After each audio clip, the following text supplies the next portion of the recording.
Assalamualaikum warahmatullahi wabarakatuh. Kami dari mahasiswa Politeknik Ati Makassar dari jurusan Otomasi Sistem Permesinan.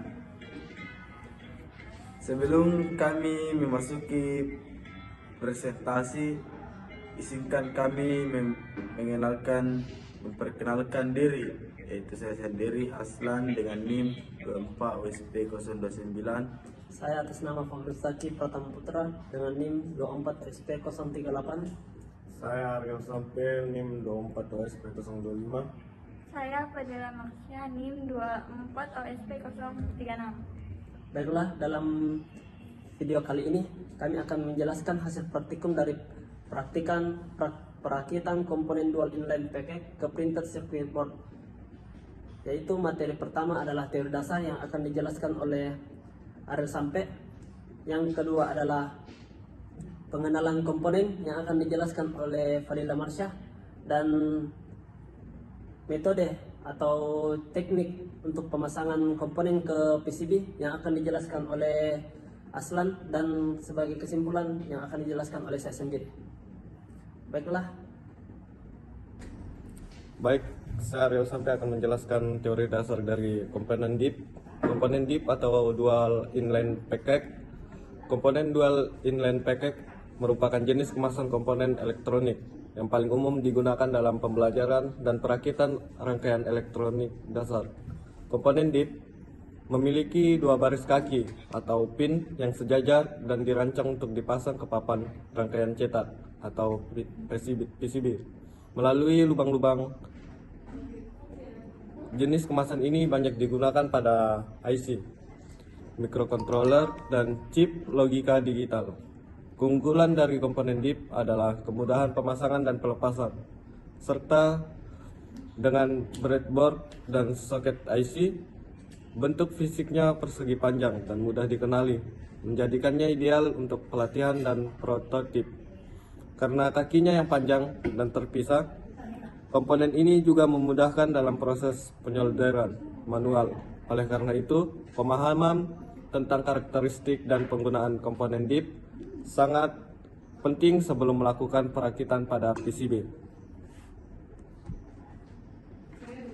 Baiklah, saya akan menjelaskan komponen yang ada dalam ini adalah rangkaian flip-flop. Saya akan menjelaskan apa saja yang ada dalam rangkaian tersebut.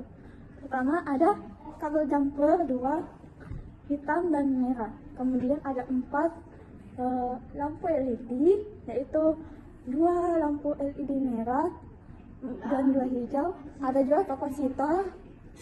Ada juga resistor, 2 resistor, dan ada juga 2 transistor. Berikut adalah penjelasan dari saya. Berikut cara pemasangan komponen pada PCB. Jadi langkah pertama adalah pasang komponen terkecil terlebih dahulu.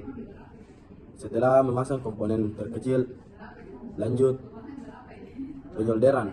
Dan setelah penyolderan selesai, rangkaian tersebut bisa disambung ke sumber dengan tegangan 3-9 volt. Dan ini hasil rangkaiannya. Baiklah, sebagai kesimpulan, melalui praktikum rangkaian DIP dapat dipahami bahwa komponen dengan kemasan DIP memiliki susunan kaki yang teratur sehingga memudahkan dalam perancangan dan perakitan rangkaian pada breadboard maupun PCB. Dari hasil percobaan DIP dapat disimpulkan bahwa komponen dalam bentuk DIP berfungsi dengan baik sesuai teori, dan penempatan kaki yang tepat mempengaruhi jalan rangkaian. Praktikum rangkaian DIP ini menunjukkan bahwa penggunaan transistor dengan kemasan DIP dapat mempercepat perakitan. Kemudian identifikasi membuktikan bahwa teori mengenai fungsi masing-masing pin sesuai dengan hasil pengamatan. Secara keseluruhan, praktikum ini memberikan pemahaman bahwa rangkaian flip-flop ini sangat efektif digunakan dalam percobaan maupun aplikasi sederhana untuk pembelajaran. Dengan catatan harus sesuai dengan pin agar rangkaian tidak terjadi masalah atau dapat melakukan pekerjaan dengan benar. Baiklah, sekian dari kesimpulan saya. Sekian dari presentasi kami.